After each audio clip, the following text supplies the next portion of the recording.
The doorbell rang just as the sun dipped beneath the horizon, casting a soft golden hue across the quiet suburban street. Daniel's heart skipped a beat. He had been waiting for that sound all week.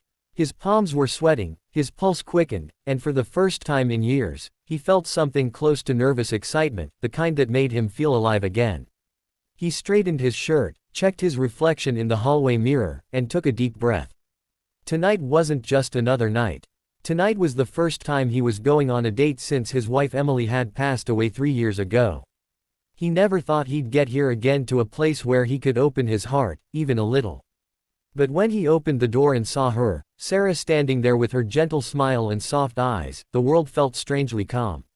She was dressed simply, yet there was something so warm, so genuine about her that it immediately disarmed him. And just as Daniel was about to invite her in, she leaned closer and whispered almost apologetically, "My kids are outside. Before we go any further, if you believe in kindness, second chances, and the beauty of love finding its way back into broken hearts, make sure to like this video, leave a comment, share it with someone who might need a smile today, and don't forget to subscribe to the channel for more heart-touching stories." For a brief moment, Daniel didn't know what to say. He blinked, his hand still gripping the doorknob, caught between surprise and confusion. Her kids. He hadn't expected that. He thought tonight would be just the two of them. Dinner, maybe a walk, a conversation that felt like breathing again. But Sarah's eyes told him everything before she even spoke another word. There was a mix of hope and hesitation there. The look of someone who had been through storms and was still learning to trust the sunlight again. He understood that feeling too well. He smiled faintly and nodded. "Let's bring them in," he said softly. And that's how the night began. Not with candlelight and quiet music, but with laughter. Little shoes thumping on the floor and two shy faces peeking around their mother's legs. Sarah's kids, a boy named Ethan and a girl named Lily, were both under 10. They looked nervous at first, clutching their mother's hand as they stepped inside. Daniel could tell that this was new for them, too. Meeting a stranger, being in someone else's home. So, he bent down, offered a smile, and said the simplest thing he could think of. "I've got pizza in the kitchen, and I could use some help making it disappear."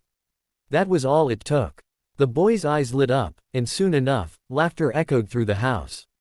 The kind of laughter Daniel hadn't heard in years. As the night unfolded, something remarkable happened. What was supposed to be a simple date turned into something much more profound. They ate together, talked about movies, silly jokes, and favorite foods. The kids ended up building a blanket fort in the living room, and when Sarah tried to apologize for the chaos, Daniel just waved it off with a smile. "It's nice," he said quietly. "It feels alive in here again." Sarah watched him, her expression softening. She could see the sadness behind his kindness, the kind that never fully leaves a person. And Daniel, in turn, could sense that she wasn't just a single mom out on a date. She was a woman who had carried too much for too long and was still standing. They understood each other without needing to explain. As the evening wore on and the kids dozed off on the couch, Sarah and Daniel sat at the kitchen table, the soft hum of the refrigerator filling the silence. They spoke about loss, about how life doesn't ask for permission before it changes everything. Daniel told her about Emily, how she'd loved baking on Sundays, how the smell of cinnamon still made him stop in his tracks. Sarah listened, her eyes shimmering, and then shared her own story. Her husband leaving when Lily was still a baby. The sleepless nights, the fear of never being enough. By the end of the night, they both knew something had shifted. Not love, not yet, but something gentle and hopeful had begun to grow. Weeks turned into months. What started as one unexpected evening slowly became a rhythm of visits, dinners, and park afternoons. Daniel found himself waiting eagerly for weekends, for the sound of laughter filling his home again. Ethan and Lily started leaving their toys at his house, like small promises that they'd be back. And Sarah, with her steady warmth, began to fill the quiet corners of Daniel's life that had long been cold. But life, as Daniel had learned before, doesn't always move in straight lines. One rainy evening, Sarah showed up at his doorstep again, the same way she had months ago. But this time, her smile was gone. Her eyes were red, her hands trembling slightly as she spoke. Her ex-husband had returned, suddenly wanting to be part of the children's lives again. It was messy, confusing, and terrifying for her. I don't know what to do, she said, her voice cracking. Daniel wanted to tell her it would all be okay, that she could lean on him, but he knew this was her storm to face. Still, he did the only thing he could. He listened. For weeks, he stood by her side. Not as a savior, but as someone who refused to walk away when things got hard. There were days when Sarah pulled away, scared of getting too close. And nights when Daniel sat alone, wondering if hope had fooled him again. The pain of almost losing what he had only just begun to find was suffocating. He wanted to call her to tell her he missed them, but he didn't. He waited because sometimes love isn't about chasing. It's about giving someone space to find their way back. And then one quiet Sunday morning, as Daniel stood in his backyard watering the little garden Emily had once planted, he heard a small voice behind him. Mr. Daniel, it was Lily clutching a small flower she'd picked from the sidewalk. Behind her stood Sarah, her eyes soft and tired, but this time there was peace in the she told him she'd made her decision. Her ex wasn't coming back for good. And even if he did, she wouldn't let fear decide her future. She'd realized something important, that home wasn't about who was there first, but about who stayed. That day, Daniel didn't say much. He didn't need to. Sometimes silence holds the deepest gratitude. They stood together in the sunlight. The kids chasing butterflies nearby, and for the first time in years, Daniel felt whole.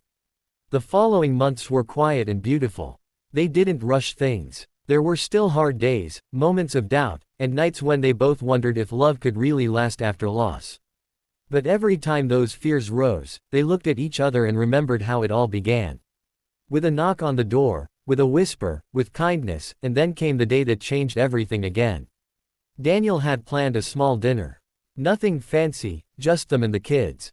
After dessert, Ethan handed Sarah a small envelope with crayon drawings all over it.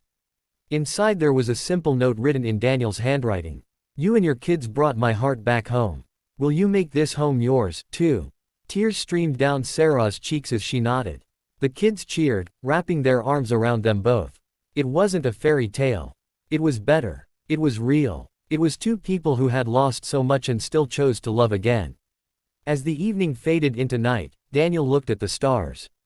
The same sky he used to stare at when grief felt unbearable. He whispered a quiet thank you to Emily, not because he was moving on from her, but because he was moving forward, something she had always wanted for him. Sometimes love doesn't arrive the way we expect. It doesn't always come with roses or grand gestures. Sometimes it knocks on your door quietly, wearing a tired smile, holding to sleepy children, and whispering, "My kids are outside." And when it does, you open the door. If this story touched your heart, please take a moment to like, comment, and share it with someone who believes in love's beautiful second chances. And if you haven't already, make sure to subscribe to our channel. Your support helps us keep bringing you stories that remind us all of the goodness still left in the world. Before we end, tell us in the comments below. Have you ever experienced a second chance that changed your life? We'd love to read your story because sometimes the most unexpected moments become the ones that save.